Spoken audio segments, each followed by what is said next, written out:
Welcome to sports live presented by cool. আপনাদের সাথে আছি আমি মঞ্জুরি আজাদ, সেই সঙ্গে আমি রঞ্জন শান্ত।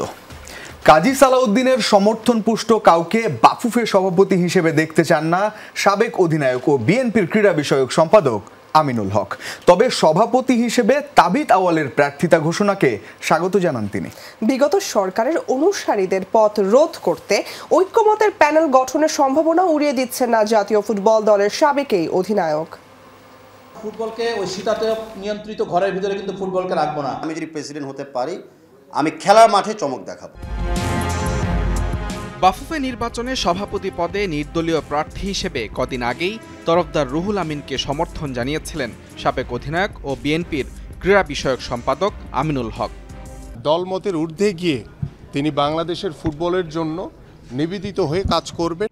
কিন্তু সপ্তাহ না পেরোতেই এবার সভাপতি পদে নিজের প্রার্থিতা ঘোষণা করেন বিএনপির অন্যতম গুরুত্বপূর্ণ নেতা ও বাফুফের সাবেক সহসভাপতি তাবিত আউয়াল। তবে কি বাফুফে নির্বাচন নিয়ে নিজেদের অবস্থান বদলেছে দেশের অন্যতম বৃহৎ এই রাজনৈতিক দলটি?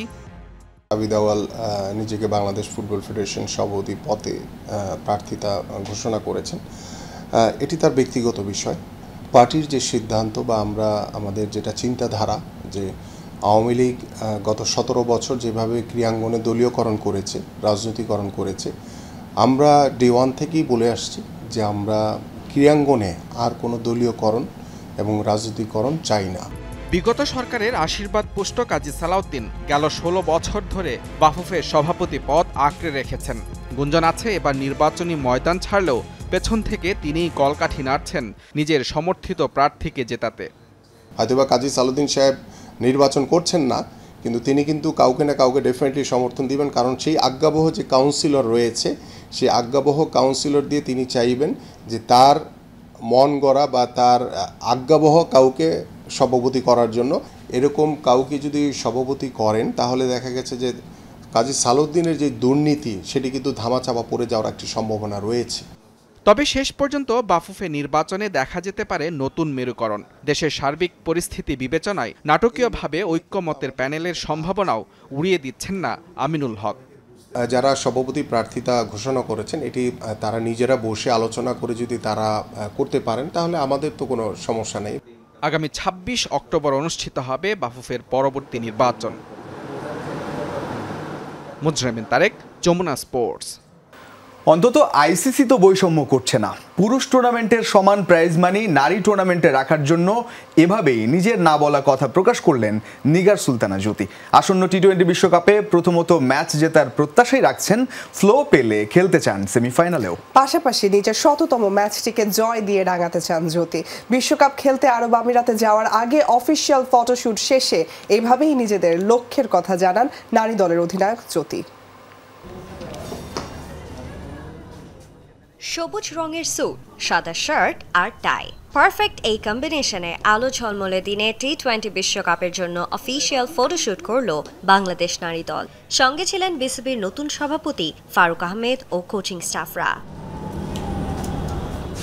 নারী বিশ্বকাপের এবারের আসর বাংলাদেশের মাটিতে বসলে হয়তো আরও বেশি উচ্ছ্বসিত থাকত দল, কিন্তু যা হয়নি সেটি নিয়ে পড়ে থাকতে চান না নিগার সুলতানা জ্যোতির দল। নতুন ভেন্যুকে সহনীয় করে এগিয়ে যেতে চান আসরে। আরব আমিরাতে যাওয়ার আগে এসব কথাই জানালেন দলের অধিনায়ক, বলেছেন লক্ষ্যের কথাও। 2014 ছাড়া কিন্তু ওয়ার্ল্ড কাপে একটা আমরা সিঙ্গেল ম্যাচ উইন করতে পারি। ভালো ক্রিকেট খেলছি, বাট আলটিমেটলি ভালো ক্রিকেট খেলার আসলে কোনো মানে না যদি আপনি ম্যাচ উইন করতে না পারেন। সো প্রথমে ম্যাচ উইন করার টার্গেট থাকবে, এবং সেকেন্ড হচ্ছে যখন আমরা এই ফ্লোটা পাবো, আমার কাছে মনে হয় আমাদের যে টিম এই ফ্লোতে অবশ্যই সেমিফাইনাল কে না খেলতে চাই। সো আমাদের টার্গেট থাকবে সেভাবেই। নারী টি-20তে এখন পর্যন্ত 99টি ম্যাচ খেলেছেন জ্যোতি। সব ঠিক থাকলে স্কটল্যান্ডের বিপক্ষে উদ্বোধনী ম্যাচটি হতে যাচ্ছে তার খেলা 100তম ম্যাচ। এই বিষয়টি নিঃসন্দেহে আনন্দদায়ক তার জন্য। প্রথম ম্যাচ উইন করতে চাই, এটা হচ্ছে সব থেকে স্পেশাল আমার কাছে। এটা আমার জন্য এবং পুরো টিমের জন্য একটা বড় একটা অ্যাচিভমেন্ট হবে।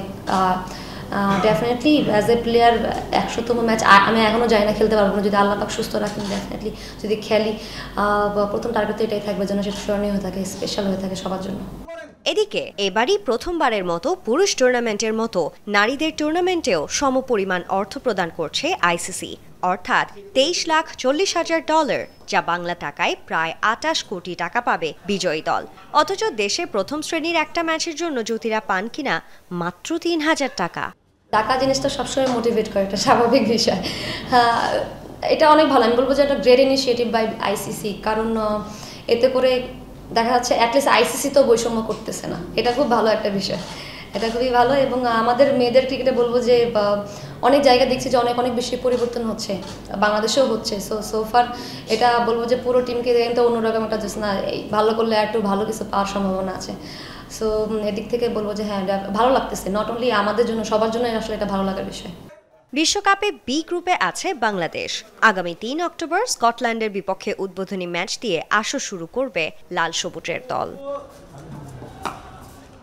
সানজানা আইভি, যমুনা স্পোর্টস।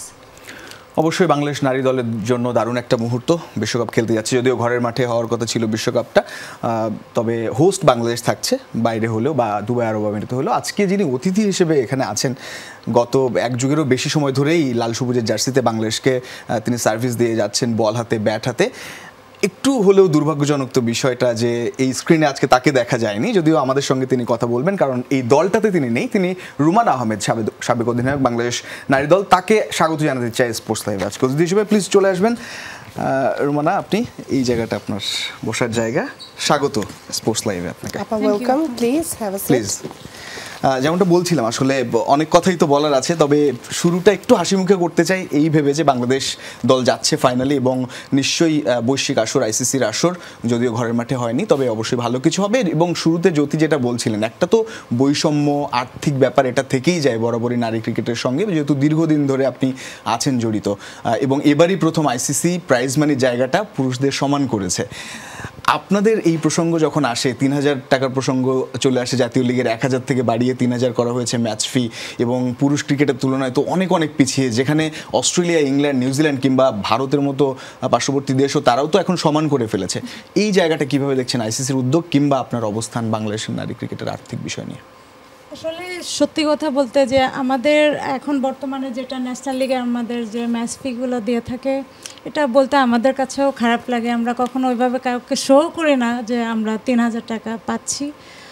আর তারপরে আমরা যে আইসিসির এই নিউজটা পাওয়ার পর আসলে খুবই আমরা আনন্দিত ছিলাম যে অন্তত মেয়ে এবং ছেলে টিমের জন্য আইসিসি একটা ভালো উদ্যোগ নিয়েছে, তো আমরা খুবই আনন্দিত ছিলাম। তো আমাদের বোর্ডও চেষ্টা করছে যে আমাদের কিভাবে ডেভেলপ করা যায়। তো আগে কিন্তু এটা কিন্তু ফার্স্ট টাইম 3,000 ছিল, বাট এর আগের যে টুর্নামেন্টগুলো খেলেছে মাত্র 1,000 টাকা নিয়েও খেলেছে, এবং ম্যাচ না হলে সম্ভবত টাকাও দেয় না, বৃষ্টি হলে ম্যাচ না হলে টাকা দিত না, বা 12 ম্যানকেও ওইভাবে করে টাকা দিত না। বাট সব কিছুরই একটা ইমপ্রুভ চলছে। তো আমার মনে হয় যে নেক্সট হয়তো আমাদের প্রেসিডেন্ট স্যার বলেছে যে এদের এই ম্যাচ ফিগুলো যেন আরও বাড়ায় দেওয়া হয়। Slowly but surely we are getting better. Rumana আপা, আমি একটু জানতে চাই যে আজকের যে ছবিটা আমরা দেখছিলাম, রঞ্জন বলছিলেন যে হয়তো বা আপনাকেও এইখানে দেখা যেত, হয়তো বা আপনিও আজ যেতে পারতেন দলের সাথে। ঠিক কি কারণে আপনার কাছে মনে হয় যে আজকে আপনি এই দলটার সাথে নাই? পারফরমেন্স বা আদার অ্যাসপেক্টস, হোয়াট, মানে আসলে কি কারণ, কি মনে হয় আপনার কাছে? না, এটা অবশ্যই আমার জন্য ডিসঅ্যাপয়েন্টেড যে আমি আমার ইচ্ছা বলবো না, মানে আমার ওখানে থাকার কথা ছিল, বাট আমি আজকে আপনাদের সাথে কথা বলছি। বাট সবসময় তো সব ইচ্ছা পূরণ হয় না। আমি এক্স্যাক্ট জানি না যে কারণটা কোন কারণে আমি টিমের বাইরে, বাট আমি যে পারফর্ম করার কথা ছিল, নিজেকে শো করার কথা ছিল, বাট আমি নিজেকে শো করার চেষ্টা করেছি। হয়তো কোনো ত্রুটি বা কোনো কিছু ছিল যার কারণে আমি টিমের বাইরে, বাট এটা আস্তে আস্তে জানা যাবে যে এটার কারণটা কী ছিল। এটা আমাদের সিলেক্টর বা ম্যানেজমেন্ট আসলে এটা জানে, তারা যেহেতু সিলেক্ট করেছে। আপনার কাছে কি মনে হয় যে দলে আসলে এখন একটা তরুণদেরকে নেওয়ার জায়গাটা থেকে হয়তো বা এই জিনিসটা চিন্তা করছে, বা হচ্ছে গিয়ে আপনাদের পারফরমেন্সটা এখন তরুণদের সাথে কম্পিট করাটা টাফ হচ্ছে? আপনার কাছে মনে হয় এটা? না, কমপ্লিট করাটা যে টাফ হচ্ছে এটা আমি কখনোই স্বীকার করব না, কারণ আমাদের লাস্ট যে টুর্নামেন্টগুলো হয়েছে, যে আমাদের ন্যাশনাল লিগ বলেন বা আমাদের যে প্রিমিয়ার লিগগুলো বলেন, ওখানে কিন্তু আমরা সিনিয়র জুনিয়র সবাই কিন্তু সমানভাবে পারফর্ম করার চেষ্টা করেছি, পারফর্ম করেছিও। আর হ্যাঁ, টিমে অবশ্যই পরিবর্তনের দরকার আছে এবং বর্তমানে দেখা যাচ্ছে যে তরুণদের একটু বেশি সুযোগ দেওয়া হচ্ছে, হয়তোবা নেক্সট ভবিষ্যৎ পরিকল্পনা আছে, বাট সিনিয়রদের দিকে আরেকটু নজর দিলে হয়তো বা টিমটা আরও স্ট্রং হতে পারতো। এটা আমার ব্যক্তিগত পার্সোনাল ভিউ থেকে বলছি। রোমানা, নিঃসন্দেহে ভুল না করে থাকলে 11তে আপনি শুরু করেছেন এবং তারপর দীর্ঘ পথ, বল হাতে ব্যাট হাতে, এবং ভুল না করলে 120 উইকেটের কাছাকাছি বা তার বেশি জার্সিতে ব্যাট হাতেও আপনি অনেক বেশি ভালো করেছেন এবং লম্বা সময় সার্ভিস দিয়েছেন। এশিয়া কাপের কথা বলা হচ্ছে, ইনফ্যাক্ট নির্বাচকরা বলেছেন যে এশিয়া কাপের সুযোগ দেওয়া হয়েছিল, খুব একটা ভালো করেননি। বোধহয় 3 ম্যাচে খুব একটা বল হাতে ভালো হয়নি, তবে ব্যাট হাতেও অপরাজিতই ছিলেন 2টো ম্যাচে এবং 2টো ম্যাচ জিতেছে বাংলাদেশ। শেষ ম্যাচটা ইন্ডিয়ার সঙ্গে সেটা পরাজয় বরণ করেছিল বাংলাদেশ ওভারঅল। আপনার কি মনে হয় এশিয়া কাপের এই পারফরমেন্সটা এফেক্ট করেছে এবং এটা করা উচিত হয়নি, এরকম কিছু? আসলে আমি কখনোই বলবো না যে একটা ম্যাচ দেখে একটা প্লেয়ারকে আসলে জাজ করাটা খুব ডিফিকাল্ট। আমার মনে হয় না যারা খেলা দেখেছে তারা বলতে পারবে যে আমাকে খুব বেশি একটা চান্স দেওয়া হয়েছে। আমি কিন্তু অলরাউন্ডার টিমে সবসময় অলরাউন্ড পারফরমেন্স করে এসেছি। লেগ ব্রেক বোলারের তো ঘাটতি আছে বাংলাদেশে। না, বাংলাদেশের ওমেন্সের নাই, ওমেন্সের হ্যাঁ অনেকগুলা বোলার আছে লেগ ব্রেকার, বাট আপনি যদি দেখেন আমি কত ওভার বল করেছি বা আমি কতটুকু সময় ক্রিজে ছিলাম, তাহলে বুঝতে পারবেন। হ্যাঁ, ইন্ডিয়ার সাথে এটা ধরতে পারেন যে ইন্ডিয়ার সাথে আমি খারাপ খেলেছি, বাট সিচুয়েশনটা অনেক খারাপ ছিল, হয়তো বা আমি ধরতে পারি না, আমার ব্যাড লাক ছিল। বাট আমি বলবো না যে এটার উপর নির্ভর করে আমাকে আসলে এখানে সিলেক্ট করাটা আসলে আমি এটা আমার জন্য দুঃখ। আমরা বিরতিতে যাওয়ার আগে আরেকটা প্রশ্ন করতে চাই আপনার কাছে। বলা হয়েছে যে শেষ দিকে এটা ইঙ্গিত দেয়াই হয়েছে যে বিদায় নিতে চাইলে হয়তো একটা ম্যাচ বা অবসর নেওয়ার জন্য একটা প্ল্যাটফর্ম তৈরি করবে বোর্ড, এবং কোন দিকে যেতে চায় সালমা খাতুন, এবং আপনার কথা এসছে ভবিষ্যৎটা ঠিক করার জন্য যে কোচিং কিংবা আম্পায়ারিং বা অন্যদিকে যেতে চান কিনা। আপনি কি ভবিষ্যৎ কোনো ঠিক করেছেন কিনা এখন পর্যন্ত? আসলে এই মুহূর্তে আমার জন্য তো এই কোশ্চেনটা আসবেই না, কারণ আমি এখনো আমি ক্রিকেটের বাইরে কোনো কিছু চিন্তা করিনি বা আমি তাদেরকে জানাইনি যে আমি ক্রিকেটের বাইরে, আমি অন্যদিকে আমার ফোকাস আছে যে আমি ক্রিকেটটা ছেড়ে দিতে চাচ্ছি, আমাকে নিয়ে অন্য পরিকল্পনা করেন। তো আমার মনে হয় এটা আমার জন্য আসলে একটু বিস্ময়সূচক ছিল যে মানে হঠাৎ করে এই প্রসঙ্গটা কেন আসছে, মানে এটা আমার কাছে একটু খারাপ লেগেছে। তারপরেও আমি আবারও বলছি যে আমি এখনও ক্রিকেটের বাইরে কোনো কিছু চিন্তা করিনি, আমার মূল ফোকাস এখনও ক্রিকেটে। আমি আরও কিছুদিন ক্রিকেট খেলতে চাচ্ছি, আমার কাছে যখন মনে হবে যে আমি আর ক্রিকেটটা ভালো লাগছে না, আমি সজ্ঞানে ছেড়ে দেব ক্রিকেট। ক্রিকেটার হিসেবে তিনি যতটা সমাদৃত, ব্যবসায়ী হিসেবে তাকে ঘিরে বিতর্ক যেন আরও বেশি। বলছি বিশ্বসেরা অলরাউন্ডার সাকিব আল হাসানের কথা। শেয়ার কারসাজির দায়ে আজ তাকে 50 লাখ টাকা জরিমানা করেছে পুঁজিবাজার নিয়ন্ত্রক সংস্থা বিএসইসি। একই দোষে দুষ্ট তার company Monarch Mart, business partner Abul Khayer Hiru সহ মোট 7 ব্যক্তি ও প্রতিষ্ঠান। খেলোয়াড় সাকিব আল হাসানের নৈপুণ্য নিয়ে নতুন কিছু বলার নেই। তিনি বাংলাদেশি ক্রিকেটের আইকন। মাঠের পারফরমেন্স দিয়ে দেশের মানুষকে আনন্দে মাতিয়েছেন অসংখ্যবার। ক্রিকেটের সুবাদে সম্মান আর খ্যাতি মিলেছে সারা বিশ্ব থেকে। কিন্তু এই একই সাকিব ব্যবসায়ী হিসেবে বড্ড বেমানান। বেনিয়া হিসেবে নাম লেখানোর পর থেকেই বিতর্ক তাকে ছাড়ছে না। ম্যাচ ফিক্সিং আর বেটিং থেকে শুরু করে অর্থ পাচার, পুঁজিবাজারে অনিয়ম, এমনকি স্বর্ণ চোরাচালানের অভিযোগে সংবাদের শিরোনাম হয়েছেন বারবার। তবে শেয়ার কারসাজির দায় যে ভুল নয়, মঙ্গলবার তার প্রমাণ দিল Bangladesh securities and exchange commission BSEC. পুঁজিবাজার নিয়ন্ত্রক সংস্থাটি বলছে প্যারামাউন্ট ইন্স্যুরেন্সের শেয়ার লেনদেনে অনিয়ম করেছেন সাকিব আল হাসান, তার পার্টনার আবুল খায়ের হিরু সহ মোট 7 ব্যক্তি ও প্রতিষ্ঠান। গত বছরের 17 আগস্ট থেকে 19 সেপ্টেম্বর পর্যন্ত অস্বাভাবিক দাম বেড়েছে প্যারামাউন্ট ইন্স্যুরেন্সের শেয়ারের, যেখানে অনিয়মের নজির পেয়েছে বিএসইসি। বিজ্ঞপ্তিতে বলা হয় এই ঘটনায় সর্বোচ্চ 75 লাখ টাকা জরিমানা করা হয়েছে ইশাল কমিউনিকেশনকে। এরপরই 50 লাখ টাকার দায় ক্রিকেটার ও সাবেক সংসদ সদস্য সাকিব আল হাসানের। 25 লাখ টাকা জরিমানা গুনতে হবে আবুল খায়ের হিরুকে। এছাড়া আবুল খায়ের হিরুর বাবা আবুল কালাম মাতলুব, হিরুর মালিকানাধীন প্রতিষ্ঠান মোনার্ক মার্ট সহ আরও 1 ব্যক্তি ও প্রতিষ্ঠানকে দোষী সাব্যস্ত করেছে বিএসইসি। এর আগেও সাকিব আল হাসান ও হিরুর বিরুদ্ধে শেয়ার বাজারে কারসাজির অভিযোগ ওঠে। তবে এতদিন সাকিবকে কোনো জরিমানা করা হয়নি, উল্টো তিনি ছিলেন বিএসইসির বিনিয়োগ শিক্ষা কার্যক্রমের দূত। আগস্টে রাজনৈতিক পালাবদলের পর সাকিব আল হাসানকে বিশেষ দূত থেকে বাদ দেয় বিএসইসি। তৌহিদ হোসেন, যমুনা নিউজ, ঢাকা। রোমানা আপু, আপনি অলরাউন্ডার, সাকিব আল হাসান অলরাউন্ডার, নিশ্চয়ই রঞ্জনের সাকিবকে নিয়ে আপনার সাথে নিশ্চয়ই আরও কথা হবে। তার আগে আমি একটু জানতে চাই, বাংলাদেশ ক্রিকেট কানপুরে গিয়েছে পুরুষ দল টেস্ট খেলতে, পাকিস্তানের সাথে চমৎকারভাবে জিতলো। বাংলাদেশ মেয়ে দল কেন টেস্ট ক্রিকেটে আগাতে পারছে না এবং আপনার টেস্ট না খেলার কোনো আক্ষেপ আছে কিনা? আমার মনে হয় প্রত্যেকটা প্লেয়ারেরই একটা ড্রিম থাকে যে সে টেস্ট ম্যাচ খেলবে। হ্যাঁ, তো সেই দিক থেকে আমরা একটু পিছায় আছি, একটু না বেশ পিছায় আছি। আমাদের এখন পর্যন্ত টেস্ট স্টার্ট করেনি।